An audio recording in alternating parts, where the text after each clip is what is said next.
इसका पीडीएफ आपको मिल जाएगा दोस्तों, और दोनों एडिटोरियल पढ़ने की कोशिश करेंगे। नए हैं तो चैनल को ज़रूर सब्सक्राइब करिए, बहुत शानदार एडिटोरियल है टाइम्स ऑफ इंडिया का।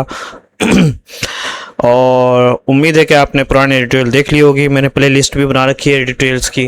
अगर आप चाहते हैं एडिटोरियल की लैंग्वेज जो है आप सीखें तो ज़रूर जो है प्ले लिस्ट में आप जा करके तमाम वीडियोस को देखें आप। ओके, चलिए हम पढ़ने की कोशिश करते हैं दोस्तों। ऑफ बॉसेस, बॉसेस की भी जिम्मेदारी है एंड जजेस की भी जिम्मेदारी है। ठीक है, दोनों की जिम्मेदारी है। बॉस अगर है, अगर अपने कंपनी में बॉस बना हुआ है तो उसकी जिम्मेदारी है। जजेस है, अगर जज उसको बनाया है ऊपर वाले ने तो उसकी भी जिम्मेदारी।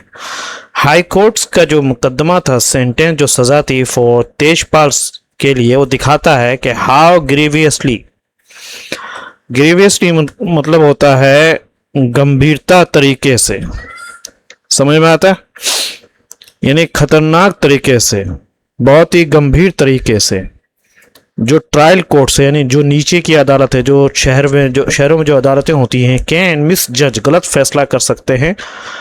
रेप केसेस का, रेप के जो मामलात हुए हैं उसका गलत फैसला दे सकते हैं। तो ये इस चीज को दर्शाता है। ठीक है, आगे चलते हैं दोस्तों। कह रहे कि 2013 में इन 2013 अ यंग कलीग, एक नौजवान कलीग बोलते हैं जो आपके साथ में काम करता है, उसने आरोप लगाया तरुण तेजपाल को ऑफ रेपिंग हर, रेप करने का उसको, इन अ होटल लिफ्ट, होटल के लिफ्ट में। कह रहे कि दिस वाज था the first high profile, high profile बोलते हैं बहुत ज़्यादा चर्चित केस था, मामला under the criminal law amendment act. Criminal law जो अमेंडमेंट, जो क्रिमिनल लॉ के अंदर जो क्या हुआ दोस्तों, संशोधन हुआ, उसके अंदर ये सबसे बड़ा हाई प्रोफाइल केस था, चर्चित केस था, जिसके आधार पर अमेंडमेंट किया गया, जो कि पास हुआ था उसी साल, दैट ईयर।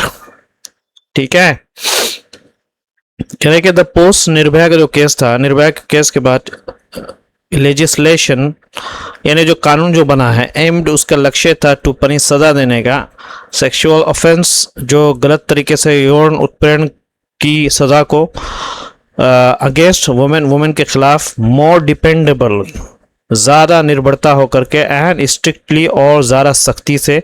इस क्या है अमेंडमेंट का उद्देश्य था। ठीक है, समझ में आता है, यानी डिपेंडेबिलिटी बोलते हैं भरोसामंद तरीके से, स्ट्रिक्टली मतलब होता है सख्ती से। यानी निर्भया घटना के बाद जो बनाया गया ये कानून था, महिलाओं के खिलाफ यौन अपराध करने वालों को पहले से ज़्यादा भरोसेमंद तरीके से और सख्ती से सज़ा देने के लिए बनाया गया था। अब देखिए आगे चलते हैं। इन 2021 में गोवा का जो ट्रायल कोर्ट है, एक्वेटेड, यानी उसने बरी कर दिया था। एक्वेटेड किसको बोलते हैं दोस्तों, बरी कर देना बोलते हैं। ठीक है, आपके ऊपर कुछ नहीं है, ठीक है, इसको एक्वेटेड बोलते हैं। नहीं, एक्वेटेड बरी कर दिया, दोषी नहीं माना। ठीक है, गोवा की निचली अदालत ट्रायल कोर्ट ने तरुण तेजपाल को बरी कर दिया था। ठीक है, तेजपाल को, इट वॉज अ टेरिबली, वो था टेरिबली, बहुत ज्यादा, बहुत बुरी तरीके से कंट्रोवर्शियल, विवादित फैसला था। नॉट फॉर इट्स कंक्लूजन, उसके परिणाम के होने की वजह से नहीं। कंक्लूजन बोलते हैं दोस्तों, आखिर में क्या हुआ, आखिर में क्या हुआ कि वो एक्वेटेड हो गया, उसको निकाल देगा। तो उस कंक्लूजन की वजह से नहीं कि वो बहुत टेरिबली जजमेंट था। पर से, लोगों के अनुसार, पर से का मतलब क्या हो गया, एक लैटिनी वर्ड है जिसका मतलब होता है दोस्तों कि केवल उसी वजह से, अपने आप में, इसका कई मतलब, एक तो अपने आप में, केवल इसी वजह से क्या था, यानी सिर्फ कंक्लूजन की वजह से नहीं था, बट फॉर द वे, उस तरीके से इट गॉट देयर, जो वहां तक पहुंचा। यानी जिस तरीके को निचली अदालत ने आधार माना, उस तरीके पर लोगों को हैरानी हो रही थी। समझ में आ रहा, यानी ये फैसला बहुत ही विवादित था।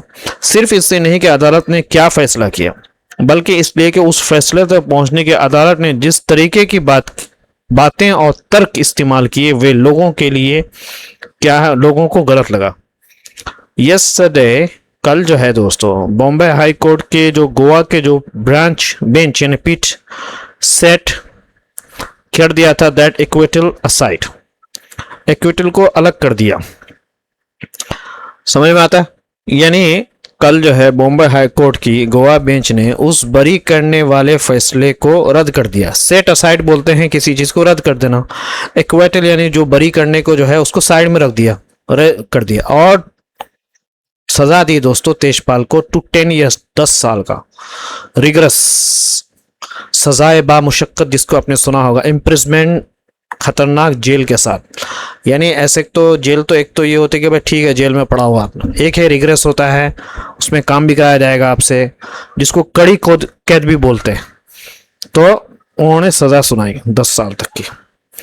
इट हैज कॉल्ड आउट, उसने यानी अदालत ने कॉल्ड आउट बोलते हैं किसी चीज को खुल्लम खुल्ला बताना, ठीक है, उसको कॉल्ड आउट बोलते हैं, खुलकर गलती बताई। क्या भाई? द ट्रायल कोर्ट्स, ये नीचे अदालत की फाइंडिंग्स के जो उनकी जो तलाश थी, जो उनका तर्क था, उस पर कहा कि बहुत ही गलत था। एज डायरेक्टली, सीधे तरीके से, कॉन्ट्ररी, विपरीत था to the evidence, evidence on record, record में जो एविडेंस सबूत पेश किए गए थे उसके विपरीत था। यानी हाई कोर्ट ने कहा है कि निचली अदालत ने जो फाइंडिंग दी, जो तर्क दी थी उनका, ये बिल्कुल विपरीत था एविडेंस के खिलाफ, एविडेंस के खिलाफ उन्होंने काम किया। एंड परवर्स, परवर्स बोलते हैं दोस्तों बहुत गलत, यानी तर्क के खिलाफ, जिसको परवर्स बोलते हैं। उन्होंने बताया कि बहुत ही गलत था और तर्क के खिलाफ, एविडेंस जो सबूत थे उसके खिलाफ, और बहुत ही गलत था। ये सारी चीजें फॉर ऑल, सबके लिए, for all the other survivor, जो जितने भी वो दूसरे जो इस यौन उत्पीड़न से जो बचने निकलने वाले थे, नेविगेटिंग द कोर्ट्स, जो के कोर्ट्स के आगे पीछे कर, नेविगेट बोलते हैं दोस्तों, जो यानी अदालतों की लंबी कानूनी प्रक्रिया से जो गुजर रहे हैं, आना जाना हो रहा कोर्ट से। It may be some comfort, उनके लिए कुछ सुकून का बाइस बन सकता है, यानी कारण बन सकता है, सम कंफर्ट, कुछ सुकून उनको मिल सकती है, दैट के जस्टिस जो है, इंसाफ जो है, वाज ओनली डिलेड, कि इंसाफ को सिर्फ देर किया गया यहाँ पे, नॉट डिनाइड, लेकिन इनकार नहीं किया गया, यानी इंसाफ उनको मिला भले ही देर से मिला, तो ये उनके लिए कुछ सुकून का जरिया बन सकती है। लेकिन दोस्तों बिकॉज, क्योंकि ये जो टेंडेंसीज है, ये जो रुझान है, ये जो बार बार के जिस तरह की जो हरकतें हैं, बॉम्बे हाई कोर्ट ने पहचाना, आइडेंटिफाइड इन वन ट्रायल, एक ट्रायल कोर्ट में इस तरीके से पहचाना, आर शेयर्ड, ये साझा की जाती है इस तरह की जो हरकतें हैं, विथ काउंटलेस अदर्स, दूसरे उन केसों के साथ जिसको आप गिन नहीं सकते। सो ये जो कंफर्ट आपको मिला, ये कोल्ड हो गया, ये सुकून जो है ना आपको अच्छा नहीं देगा, इससे ठंडा कर दिया सुकून।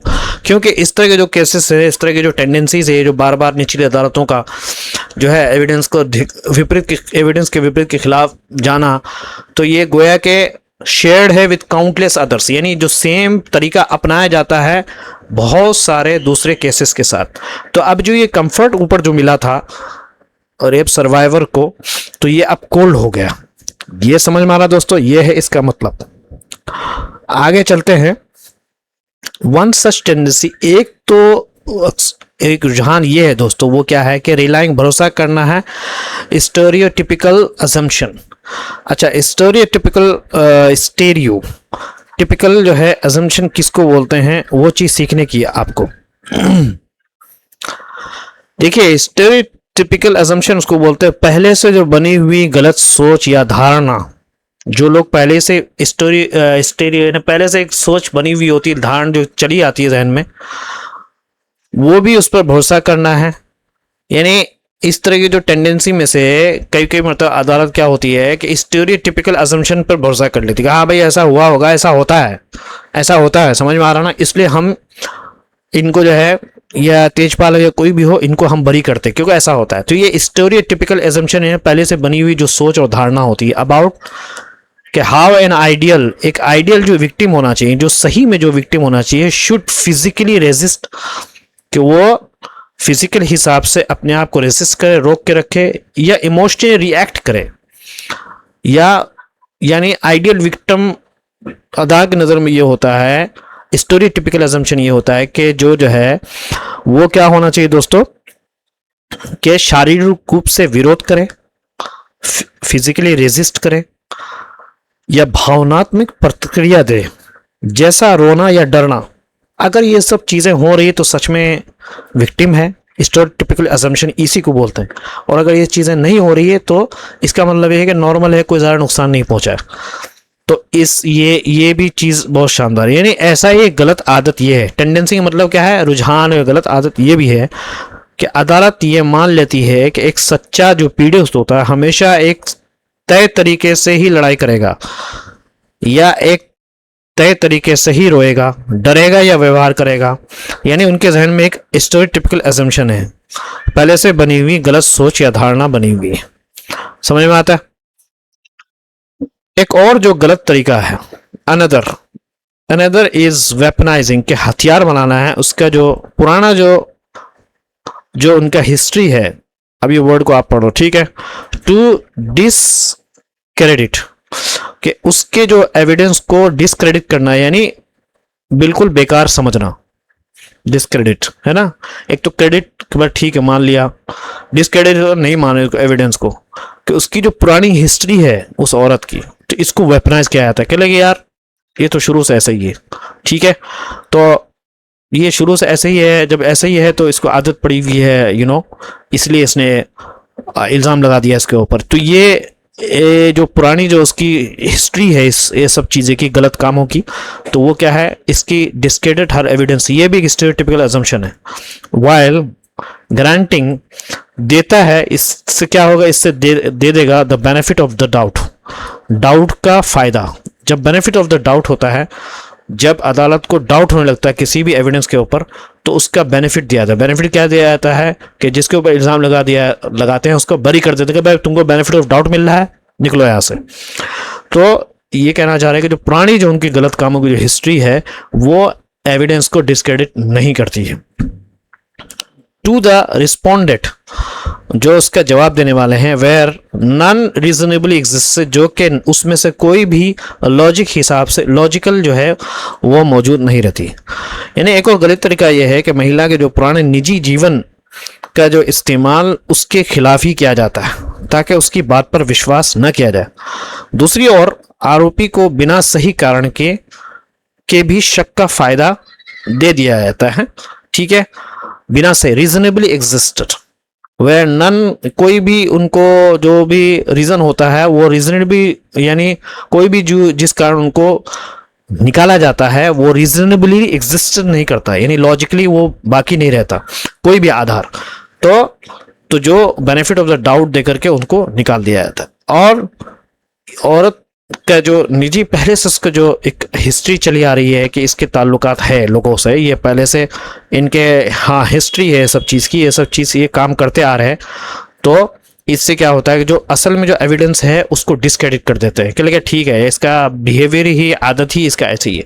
तो ये एडिटर साहब कह रहे हैं कि इसको उसका जो पुराना जो गलत कामों की जो आदत है उसको जो है वो एविडेंस को डिस्क्रेडिट नहीं कर सकता है, ये कह रहे हैं। बेसिकली सीधी बात यह है, सरल बातों में अगर बात करें तो व्हेन मेन इन पावर, जब आदमी लोग पावर में होते हैं, ठीक है, अब्यूज देयर अथॉरिटी, अपने पावर का गलत गाली देना, अपने अथॉरिटी का अधिकार को, मतलब पावर का गलत इस्तेमाल करना इन द वर्क प्लेस, कामों की जो जगह होती है, ऑल सब के सब, टू ऑफ्टन, ज़्यादातर जो है, देयर सोशल एडवांटेज, उनका जो सामाजिक जो फायदा है आउटसाइड द कोर्ट, जो उनका एक सोशल एडवांटेज है, बाहर जो एक परसेप्शन बना हुआ है, ये आदमी ये है, सीईओ है, बॉस है, घंटा है, तो ये जो आउटसाइड द कोर्ट एक परसेप्शन जो बना होता है वो कंटिन्यूज, वो परसेप्शन और वो जो हाव भाव जो है ना वो जारी रहता है इनसाइड इट, अपने अंदर भी, यानी कोर्ट के अंदर भी वो हाव भाव देखने को मिलता है, जिससे काफ़ी जो है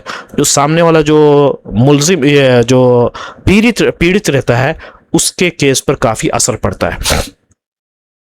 लेकिन ये सब चीज़ें चलती हैं निचली अदालतों में, ठीक है, जो शहर को जो अदालतें होती हैं, लेकिन बड़े जब आदमी हाई कोर्ट वगैरह में चला जाता है वहाँ पे ये सब चीज़ें नहीं चलती। ओके, तो ये रिस्पोंडेंट बोलते हैं आरोपी जिसके खिलाफ मामला हो, इसको रीजनेबली एग्जिस्टेड बोलते हैं जहां वास्तव में ऐसा कारण मौजूद नहीं था, इसको है मतलब। तो सरल शब्दों में कहेंगे जब ताकतवर पद पर बैठे पुरुष अपने अधिकार का गलत इस्तेमाल करते हैं तो अदालत के बाहर उन्हें सामाजिक ताकत और प्रभाव मिलता है। उसका असर कई बार अदालत के अंदर भी दिखाई देता है। ये मैंने आपको सब कुछ बता दिया। इस हफ्ते क्या है, ब्रजभूषण सिंह के मामले भी दूसरी निचली अदालत में कुछ ऐसा ही हुआ। अनदर एक और केस जो है इस हफ्ते क्या है, ब्रजभूषण सिंह के हैज प्लेड आउट बोलते हैं दोस्तों, इसी तरह का रोल निभाया।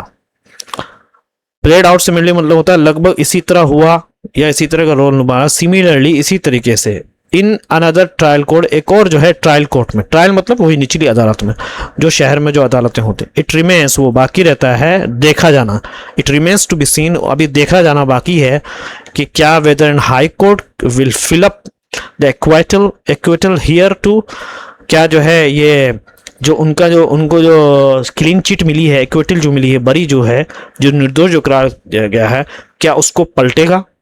हाई कोर्ट विल फिलिप बोलते हैं पलटना, क्या उस फैसले को रद्द करेगा? इसके लिए फिलिप के लिए इससे पहले जो इस्तेमाल हुआ था दोस्तों, वो यूज हुआ था सेट असाइड, लेकिन यहाँ पे फिलिप हो गया। तो ये अभी देखा जाना बाकी है, यानी अब ये देखना बाकी है कि क्या इस मामले में भी हाई कोर्ट निचली अदालत के फैसले को बदल देगा। ठीक है, आगे चलते हैं दोस्तों।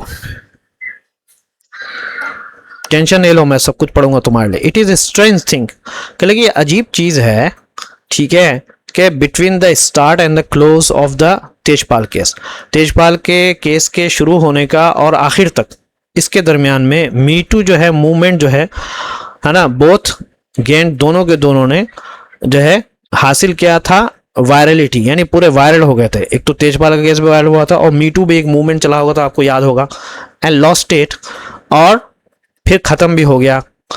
समझ में आ रहा है दोस्तों? तो दिस स्पीक्स, यानी अजीब बात यह है कि तरुण तेजपाल के मामले की शुरुआत से लेकर उसके अंत तक, है ना, स्टार्ट एंड क्लोज, शुरू और क्लोज यानी अंत तक, मी टू जो है आंदोलन पहले बहुत तेजी से पूरी दुनिया में फैला, वायरल हुआ, और बाद में उसका असर धीरे धीरे कम भी हो गया। तो ये भी एक अजीब बात है। ये दिखाता है, दिस स्पीक्स, यानी ये बोलता है या दिखाता है कि हाउ नॉन अर्जेंटली बोलते हैं दोस्तों, बिना जल्दी दिखाए या गंभीरता से तुरंत काम ना कर पाना। नॉन अर्जेंटली द लीगल जो कानूनी जो व्यवस्था है कंटिन्यू जारी है टू टेक रेप केसेस, कि वो रेप केसेस को लेने के लिए, नो मैटर, चाहे कुछ भी हो जाए, how dire this feel is, dire बोलते हैं कितनी ज्यादा या कितनी गंभीर और दुखद, ठीक है, ये एहसास लगे टू द सर्वाइवर्स, जो बच निकलने वाले हैं। यानी क्या मतलब है, मैं अब दोबारा करूँ, यानी दिखाता है कि हमारी कानूनी व्यवस्था आज भी बलात्कार के मामलों को उतनी जल्दी और गंभीरता से नहीं लेती, चाहे पीड़ित लोगों के लिए ये मामला कितना भी दर्दनाक क्यों ना हो।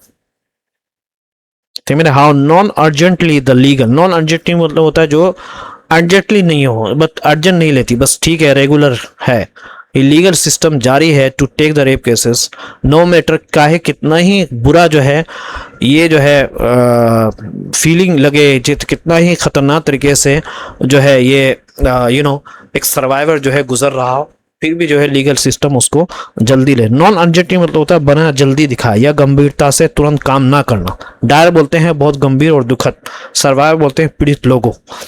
समझ में आ रहा है?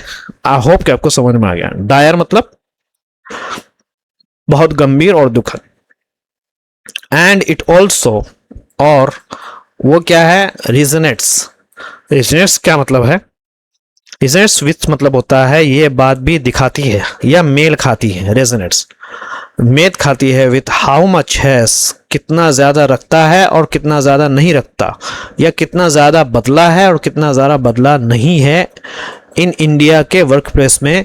वर्क प्लेसेस जो काम करने की जगह है, कॉर्पोरेट जगह में, वहाँ पे कितना ज़्यादा बदलाव हुआ है और कितना ज़्यादा बदलाव नहीं हुआ, ये इससे पता चल रहा। यानी ये बात यहाँ ये भी बताती है कि भारत के जो काम करने वाले जो स्थाने हैं वर्क प्लेस में, कितना बदलाव आया है और कितनी बातें अब भी नहीं बदलती। ठीक है, तो कंप्लायंस विथ, अब देखिए विशाखा दिशा निर्देशों का पालन आज भी हर जगह बराबर तरीके से नहीं हो रहा है। कह रहे कि जो पालन हो रहा है कंप्लायंस विथ क्या है, विशाखा जो नियम से गाइडलाइन से रिमेन्स अनइवन, वो बाकी रहता अनइवन। अनइवन बोलते हैं दोस्तों हर जगह क्या है, समान रूप से लागू नहीं है, लागू नहीं है, अनइवन यानी एक तरह नहीं है। जो विशाखा का जो गाइडलाइंस था वो अभी भी जो है वो लागू नहीं हो रहा है। समझ में आता है? इन्हें विशाखा गाइडलाइन क्या था एक्चुअल में, कार्यस्थल पर जो महिलाओं को यौन उत्पीड़न से बचाने के लिए सुप्रीम कोर्ट द्वारा एक बनाए गए दिशा निर्देश विशाखा गाइडलाइंस है, वो अभी भी लागू नहीं है। इन्हें हर जगह समान रूप से वो लागू नहीं है, रिमेन अनइवन, लागू नहीं है। ठीक है, एक्यूजर्स जो आरोपी हैं can yet be met with institutional hostility, उनको जो है जो जिस संस्था में काम करते हैं वहां से दुश्मनी का सामना करना पड़ सकता है उनको। आज भी कई बार शिकायत करने वाले जो व्यक्ति को ही संस्था यानी ऑफिस ऑर्गेनाइजेशन का विरोध झेलना पड़ता है कि तुम जो है या हमारे बारे में केस क्यों किया, इससे हमारा रेपुटेशन गिर रहा है, कंपनी का ये गिर रहा है, वो गिर रहा है। वाइल द अक्यूज और जो आरोपी है इज प्रोटेक्टेड, उसको बचाया जाता है। करे के बाय तेजपाल का ऑन अकाउंट, तेजपाल के अपने ही अकाउंट के अनुसार, यानी तेजपाल के अपने बताए हुए, अपने जो कुछ उन्होंने बताया उसके अनुसार जब उन्हें याद दिलाया गया है ना, व्हेन रिमाइंडेड, जब उनको याद दिलाया गया that he was her boss, कि वो था उसका अपना बॉस, इन उस लेडी का, ही रिप्लाइड, उसने जवाब दिया दैट मेक्स इट सिंपलर, ये तो और अच्छी बात है भाई, इसने बना दिया और उसको ये काम करना बहुत आसान हो गया। ठीक है, इससे काम और भी आसान हो जाता है, that makes it simpler. What is the simple things here, कह रहे कि यहाँ सिंपल क्या चीज़ है, सीधी सारी क्या चीज़ यहाँ पे उसने मुराद लिया है, उसने वो बात कर रहा है। करेंगे दैट वो क्या है कि विदाउट प्रॉपर चेक्स, बगैर प्रॉपर चेक किए।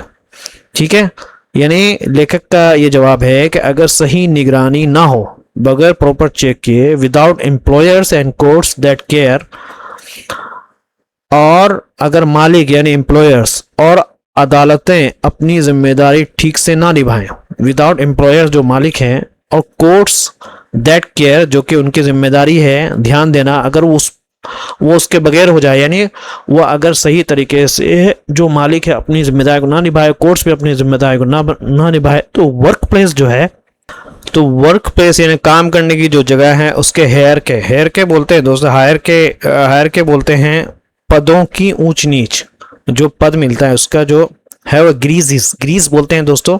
जैसे आपकी साइकिल कभी फंस जाती है तो उसमें ग्रीस लगाते हैं ताकि वो आसान हो जाए, तो वो आसान कर देती है यौन उत्पीड़न को। ठीक है, यौन उत्पीड़न को आसान कर देती है, क्योंकि employer doesn't care about it और अदालतें भी डजंट केयर अबाउट इट, अपनी अपनी जिम्मेदारी निभा नहीं कर रहे हैं, तो वो आसान कर देती हैं। कह बिकॉज क्योंकि इट कैन टेक अवे, वो ले सकता है नॉट जस्ट प्रमोशंस, एक जो लेडी है मतलब कि बहुत ज़्यादा टैलेंटेड, उसका प्रमोट होना चाहिए, यानी कि उससे प्रमोशन भी छीन लिया जा सकता है, प्रमोशन उससे असाइनमेंट भी छीना जा सकता है, रेफरेंसेस भी जो है अगर दूसरी कंपनी में जा रही है तो रेफरेंस उसको नहीं मिलेगा, तो बोलेंगे ये बहुत ख़राब लड़की थी, ये थी, बहुत सारे कुछ होता है कंपनी में, अगर आप काम करो तो पता चलेगा। बट वंस लाइवलीहुड इटसेल्फ, यहाँ तक कि जिंदगी भी छीन जा सकती है, समझे। लाइवलीहुड इटसेल्फ मतलब होता है रोजी रोटी, यानी नौकरी से होने वाली जो कमाई है उसको भी छीना जा सकता है, क्योंकि ऐसी ताकत किसी व्यक्ति से सिर्फ क्या है प्रमोशन, काम या अच्छी सिफारिशें ही नहीं छीन सकती, बल्कि उसकी पूरी रोजी रोटी भी छीनी जा सकती है। बहुत शानदार एडिटोरियल लिखा है दोस्तों, उम्मीद है कि आपको पसंद आया। चलिए दूसरा पढ़ लेते हैं मोहब्बत के साथ, मून शॉट। अब ये मून शॉट क्या चीज़ है भाई, चांद से टकराव। मून का मतलब चांद होता है, आपको पता है, और मैं आपको बता रहा हूं आप सब मून हो, चांद हो। शॉट बोलते हैं निशाना, ठीक है। मून शॉट का मतलब होता है चांद तक पहुंचने की बड़ी कोशिश या चांद मिशन। स्पेस एक्स का जो रॉकेट्स था वो लूनार क्रैश, उसका जो रॉकेट्स का जो चांद में जो टकराव हुआ दोस्तों, वो सिखाता है एक वैल्यूएबल, बहुत ही कीमती लेसन हम लोगों को सिखाता है। वो क्या है कि डोंट स्किम्प ऑन। स्किम ऑन का मतलब होता है कंजूसी करना। स्किम ऑन का मतलब क्या चीज होता है? कंजूसी करना। किस चीज पर? फिलिंग अप द टैंक, यानी टैंक को भरने में कंजूसी ना करो। ये हमें वैल्यूएबल लेसन मिलता है दोस्तों। समझ में आता है? पार्ट, कुछ हिस्सा। समझ में आ रहा? किसका? पार्ट ऑफ स्पेस एक्स का जो रॉकेट का जो कुछ हिस्सा था वो टकराया इनटू मून, चांद में, अर्ली ऑन वेडनेसडे, बुधवार के दिन सुबह सुबह। वाइल, जबकि साइंटिस्ट जो विज्ञान लोग हैं, पोर ओवर डाटा का क्या मतलब है? देखिए मतलब क्या है कि बहुत ध्यान से पढ़ना या जांचना, पोर ओवर को बोलते हैं। ठीक है, जांचा बहुत ध्यान से डाटा को फ्रॉम दिस अनइंटेंशनल। इंटेंशनल बोलता है जानबूझ करके, अनइंटेंशनल जिसमें कोई इरादा नहीं था। इस तजर्बे का, किस तजर्बे का दोस्तों? इस अनुभव का इरादा नहीं था, यानी इस एक्सपीरियंस का इरादा नहीं था कि भाई माउंट जो है स्पेस रॉकेट जाए, चांद से टकराए, फिर वहां से कुछ निकल के आए। जब वैज्ञानिक ने इस गलती से हुए प्रयोग के आंकड़ों को बहुत ध्यान से देखा और बहुत ध्यान से देख और समझ रहे हैं, ठीक है, तो उसके अंदर तब हमारे जैसे लोगों के लिए सबसे बड़ी सीख ये है, द मोस्ट, सबसे ज़्यादा महत्व, टेक अवे, यानी जो सीख है हमारे लोगों के लिए, for the rest of us, हम लोगों के लिए, इज़, वो क्या है? To always tank up. Tank up का मतलब क्या होता है दोस्तों? कि टैंक भर करके रखें। ठीक है, कि किसी भी लंबी यात्रा पर निकलने से पहले अपना टैंक पूरा भर लीजिए, है, बिफोर स्टार्टिंग, शुरू करते हुए, ऑन अ लॉन्ग जर्नी, किसी भी लंबे सफर पर शुरू करने से पहले अपने टैंक को, यानी तेल के टैंक को भर लिया कीजिए। यू सी, तुम्हें नज़र तो आ रहा है कि दैट रॉकेट जो है वो अपर स्टेज, जो उसका आगे का जो हिस्सा होता है, कुड हैव बिकम, वो हो सकता था सैटेलाइट ऑफ सन, सन के इर्द गिर्द गिरने वाला सैटेलाइट हो सकता था। हैड स्पेस एक्स, अगर उसको भर देते, फ्यूल्ड इट, उसको और ईंधन भर देते, उसका टैंक भरते, मोर जनरसली, और अच्छे से। जनरसली बोलते हैं कंजूसी ना करके, कंजूसी के विपरीत जो होता है उसको जनरसली बोलते हैं, लेकिन अफसोस का ऐसा नहीं हुआ। इन्हें अगर थोड़ा सा और फ्यूल उसके अंदर भर देते तो वो हो सकता था कि सैटेलाइट बन जाता। इन्हें थोड़ा ज़्यादा ईंधन भरा होता तो रॉकेट का जो ऊपरी हिस्सा है वो सूरज की परिक्रमा करने वाली एक बहुत वस्तु, इस सैटेलाइट बन सकता था। ठीक है, असल में इस एडिटोरियल में एडिटर साहब ने थोड़ा सा मजाक भी उड़ाया है मेरे हिसाब से। आई एम नॉट श्योर, कि मैं नहीं जानता, लेकिन मेरे इनके लिखावट के अंदाज से पता चलता है। लेकिन अफसोस है, call it a private contractor miserliness आप, लेकिन अफसोस है, लेकिन इसको जो है, इसे निजी कंपनी की कंजूसी कह सकते हैं। कॉल इट मतलब कहिए प्राइवेट, निजी कॉन्ट्रैक्टर जो ठेकेदार होते हैं, माइजरलीनेस यानी कंजूसी कह सकते हैं उनकी। ठीक है, और या वट एवर जो भी कुछ आप कहना चाहें। स्पेस एक्स ने रखा है जस्ट इनफ, काफ़ी ईंधन रखा था in the tank to get the job done, के जॉब को कर लिया जाए। उनका मिशन था, उसको पूरा करने के लिए काफ़ी उन्होंने टैंक भर रखा था। तो यहाँ पर जो प्राइवेट कॉन्ट्रैक्टर, माइजरलीनेस मतलब होता है निजी कंपनी की कंजूसी, जस्ट इनफ मतलब होता है बस जितना ज़रूरी था, गेट द जॉब डन का मतलब था काम पूरा कर देना। और वो काम था पिछले साल, और वो काम क्या था?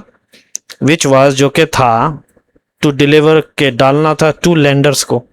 ठीक है, डिलीवर मतलब ना पहुंचाना था, टू लैंडर्स को, वन अमेरिका, अमेरिका का, the other Japanese, to the moon, पिछले साल, यानी चांद में पहुंचाना था। वंस, एक मरतबा जब रॉकेट जो है का जो अपर स्टेज है वो run out of the fuel, जब उसमें ईंधन खत्म हो गया, रन आउट ऑफ समथिंग होता है दोस्तों, किसी चीज का खत्म हो जाना, इट बिकेम, वो हो गया अनकंट्रोलेबल, उस वो काबू से बाहर चला गया, स्पेस डेब्रीज, स्पेस का मलबा बन गया, अनकंट्रोलेबल स्पेस डेब्रीज बन गया। यानी जैसे ही रॉकेट के ऊपरी हिस्से का जो ईंधन है वो खत्म हो गया, वो नियंत्रण से बाहर अंतरिक्ष का कचरा बन गया। फिर चांद के जो है गुणवत्ताकर्षण, यानी जो ग्रेविटी है, खींचने की जो ताकत है, ने उसे अपनी ओर खींच लिया। अनटिल, उस वक्त तक मून का जो ग्रेविटी है, जो खींचने की ताकत है, पुल इट, उसको खींच लिया अपने अंदर, एंड वार्म, वाम का क्या मतलब है? बूम, जैसे हम लोग बोलते हैं, और फट गया, धड़ाम, यानी जोर से टकराने की आवाज आई। अब देखिए, हाउ कुड, ये कैसे हो सकता है कि मस्क हु हैज स्पेंड, जिसने खर्च किया सालों एड्रेसिंग, हल करने में range anxiety, range anxiety, anxiety बोलते हैं परेशानी, रेंज मतलब कितने लंबे टाइम, उनका जो टेस्ला था वो बैटरी से चलता है, आपको पता है इलेक्ट्रिक है, तो उसमें लोगों को परेशानी होता था कि भाई ये जो अभी भी चार्ज किया हूँ ये कब तक चलेगा, जो रेंज एंजाइटी इसको बोलते हैं। और टेस्ला के खरीदने वालों का जो रेंज एंजाइटी, उसको सोल्व करने की कोशिश की। ये कैसे उन्होंने अनुमति दे दी ये काम करने का, कि यहाँ पे भी है उन्होंने जो है टैंक भरा नहीं, ये कैसे हो गया? जो मस्क साहब इतना कोशिश करते हैं टेस्ला के रेंज एंजाइटी खत्म करने के लिए, यहाँ पे वो कैसे चूक कर गए, ये कह सकते हैं, ये कहना चाह रहे हैं। समझ में आता है? आगे चलिए दोस्तों, अच्छी बात यह है, लकीली अच्छी बात तो यह है कि नो हार्म्स वाज डन। क्या है कि किस इस टक्कर से कोई नुकसान नहीं, नो हार्म वाज डन, किसी तरह का नुकसान नहीं किया गया। क्योंकि जो 4 टन का जो प्रोजेक्टाइल था, समझ में आ रहा, यानी लगभग 4 टन वजन वाला जो ये रॉकेट का जो हिस्सा था, प्रोजेक्टाइल जिसको बोलते हैं, ओके, यानी प्रोजेक्टाइल बोलते हैं लगभग क्या बोलते हैं कि 4 टन वजन वाला जो उड़ने वाला जो रॉकेट का हिस्सा जो ऊपर का जो होता है, समझ में आता है दोस्तों, आप इंटरनेट पर सर्च कर लेना। हिट उसने मारा मून को, यानी वो मून पर जा गिरा 8069 किलोमीटर पर आवर की स्पीड पे। और जो वैज्ञानिक हैं, साइंटिस्ट जो है, आर गेसिंग, जैसा कि अंदाजा लगा रहे हैं कि लेफ्ट छोड़ दिया अ क्रेटर, ठीक है, क्रेटर, अच्छा क्रेटर बोलते हैं दोस्तों टक्कर से बना बड़ा गड्ढा जो होता है, जब कहीं टक्कर मारता है उससे बड़ा गड्ढा बन गया दोस्तों, 60 फीट का चौड़ा था एंड 15 फीट गहरा था। इतना लंबा वहां पे मून के अंदर जाके गड्ढा बना डाला। दे आर अनश्योर के, लेकिन वो इस बात के लिए पक्का सही तरीके से नहीं कह सकते, यकीन से नहीं कह सकते, बिकॉज क्योंकि सैटेलाइट्स वर्ड पोजीशन, कोई भी सैटेलाइट वहां पे नहीं लगाया गया था टू कैप्चर करने के लिए, द मोमेंट, उस वक्त को कैद करने के लिए, तस्वीर में कैद करने के लिए वहां पर कोई सैटेलाइट को जो है नहीं लगाया गया था। समझ में आता है दोस्तों? तो ये सारी चीजें हैं। बाकी इन्हें वैज्ञानिक पूरी तरीके से पक्का नहीं कह सकते, क्योंकि उस समय जो है उस जगह कोई उपग्रह यानी सैटेलाइट मौजूद नहीं था जो इस घटना की तस्वीर या वीडियो को रिकॉर्ड कर सके। पोजीशन का मतलब होता है सही जगह पर लगाए गए क्या है उपग्रह, what ever. Capture the moment मतलब होता है इस घटना को रिकॉर्ड करना या तस्वीर ले लेना, तो वो चीज मौजूद नहीं थी। अब देखिए आगे देंगे, अ ग्राउंड बेस, एक जमीन से जुड़ा हुआ यानी जमीन पर आधारित या जमीन पर लगे एक बड़े दूरबीन, अ टेलीस्कोप ने खींचा, कैप्चर द डस्ट, जो धूल उठी, डस्ट पल्म, ठीक है, यानी डस्ट प्लूम बोलते हैं दोस्तों, टक्कर के बाद जो उठने वाला जो धूल का बड़ा गुबार जिसको बोलते हैं, उसको डस्ट प्लूम बोलते हैं, उसको कैप्चर किया, बताते हुए revealing the traces of sodium and lithium, जो कि जिससे पता चला कि वहां सोडियम है और लिथियम के कुछ निशान मिले हैं, ठीक है। लेकिन डोंट स्टार्ट प्लानिंग, लेकिन योजना स्टार्ट शुरू मत करो कि मून माइनिंग शुरू कर देंगे, मून में जाके खनन करेंगे मिशन फॉर लिथियम के लिए। अभी भी जो है ये नहीं कि भाई लिथियम का कुछ पार्ट हो गया तो अब जा रहे भाई अब मून में जाके लिथियम निकालेंगे, ऐसा कुछ नहीं है। कि जो लिथियम जो है लाइकली हो सकता है came from the rocket itself, वो खुद ही रॉकेट से आया हो, रॉकेट से खुद ही नहीं, उसमें लिथियम रहता है। एज फॉर सोडियम के जहां तक बात करें, वी हैव इनफ, हमारे पास बहुत ज़्यादा सोडियम है, of it here in a world में, अर्थ में हमारे पास बहुत ज़्यादा सोडियम, एंड टू मच, बहुत ज़्यादा in our junk food fed bodies, junk food जो है, जो जंक फूड के जरिए जो खिलाया गया जो बॉडीज है, जो जिस शरीर में जंक फूड बहुत ज़्यादा जाता है उसमें ऑलरेडी सोडियम है, इसलिए हमें वहाँ के सोडियम की ज़रूरत नहीं है। बहुत ज़बरदस्त मजाक कर रहे हैं अपने एडिटर साहब। आगे चलते हैं दोस्तों, समझ में आ रहा? ओके तो सच्ची बात तो ये है कि चांद से हुई ये जो टक्कर है नासा द्वारा साल 2009 में जानबूझकर की गई टक्कर जैसी बिल्कुल नहीं है। 2009 वाली टक्कर में से वैज्ञानिकों को चांद की मिट्टी में बर्फ होने का पता चला था। सच्ची बात तो ये है ट्रूथ इज कि ये जो मून का जो स्ट्राइक है, मून का जो टक्कर इज नथिंग, ये ऐसा नहीं है जैसा कि नासा का इंटेंशनल जानबूझ के जो एक टक्कर था दोस्तों इन 2009 में, दैट रिवील, जिसने बताया था प्रेजेंस के मौजूद है वहां पर आइस, बर्फ का in the moon dirt, moon के मिट्टी के अंदर। तो इससे जो है ये भी पता चला था कि मून के अंदर पानी हो सकता है। दैट इज वाई, इसीलिए वेंसडे का जो हिट है, यानी बुधवार में जो टक्कर है वह स्टेट, उसको ऐसा समझा गया विथ माइनर, छोटा सा साइंटिफिक हित, साइंटिफिक रुचि के साथ उसको समझाया गया, नथिंग स्पेशल। ओके, इसी कारण बुधवार की जो है वो टक्कर जो है वैज्ञानिकों के लिए केवल थोड़ी सी रुचि का विषय बनी, कोई बहुत ज्यादा बड़ी खोज नहीं हुई। इस टक्कर से भी ज्यादा दिलचस्प बात यह है, मोर इंटरेस्टिंग, दिलचस्प बात यह है देन दिस हिट इटसेल्फ, टक्कर से भी ज्यादा वो उसके द वे, वो तरीके से कि इंडिपेंडेंट एस्ट्रोनॉमर्स, ये जो स्वतंत्र हैं, यानी स्वतंत्र खगोल वैज्ञानिक, यानी जो चांद पर जाने वाले हैं, उन्होंने track the rocket stage, rocket के स्टेज को ट्रैक किया, समझा ना, कि रॉकेट के हिस्से पर नजर रखी, उनका रास्ता निकाला, ठीक है, कैलकुलेटेड इट्स ट्रेजेक्ट्री, है ना, और पहले से ही सही जगह का अनुमान लगा लिया कि वो कहां जाकर टकराएगा। ओके, ट्रेजेक्ट्री मतलब होता है चलने का रास्ता, ठीक है, उसका सही रास्ते का पता लगाया, कैलकुलेटर अनुमान लगा लिया, एंड प्रिडिक्टेड, और भविष्यवाणी कर दी उस जगह का कि वेयर इट वुड स्ट्राइक, कहां जाके वो टक्कर मारेगा।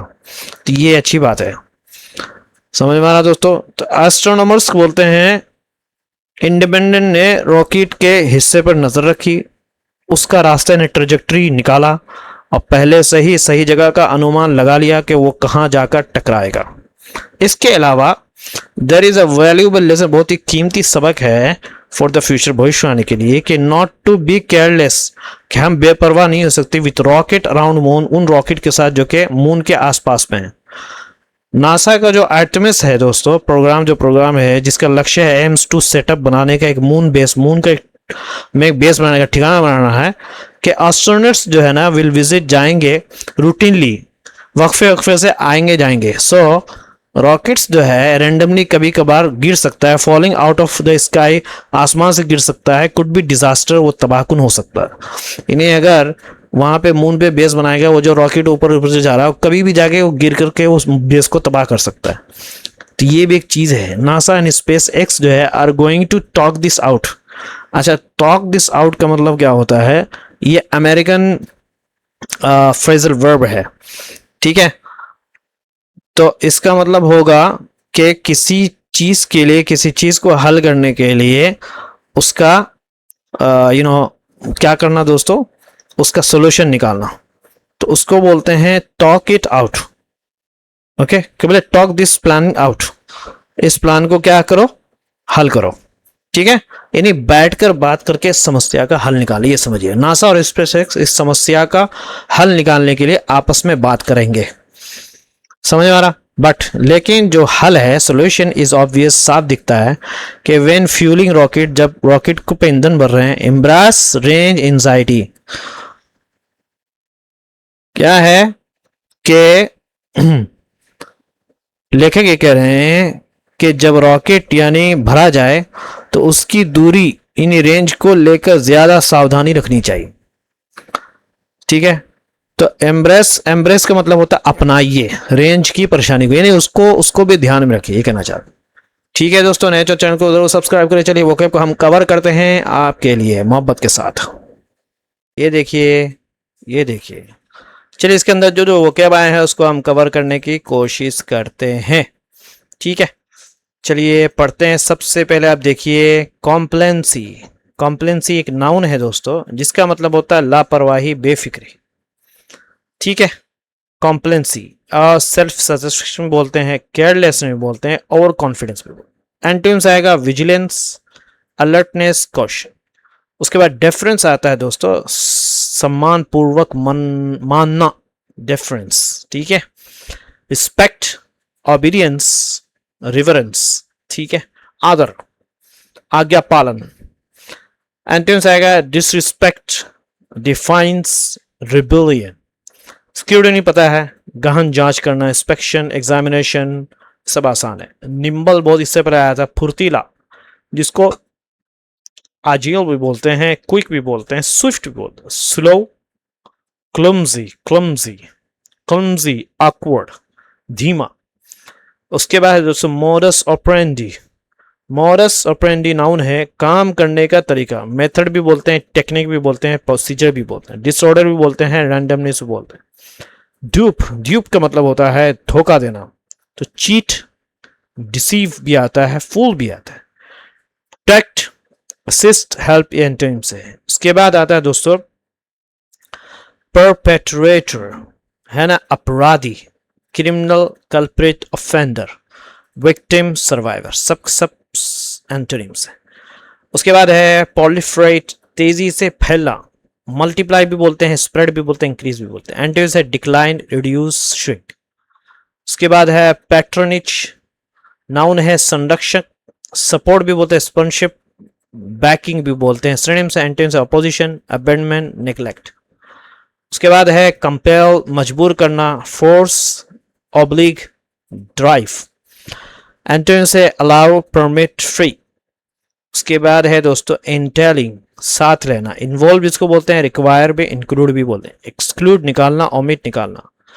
उसके बाद देखिए डिबिलिटेटिंग, डिबिलिटेटिंग होता है एडजेक्टिव है दोस्तों, कमजोर करने वाला, वीकनिंग, एग्जॉस्टिंग, क्रिपलिंग। ठीक है। स्ट्रेंथनिंग एंटोनिम्स है रिवाइविंग। ठीक है, ये सब है एंटोनिम, सॉरी ये सिनोनिम था, ये एंटोनिम्स है।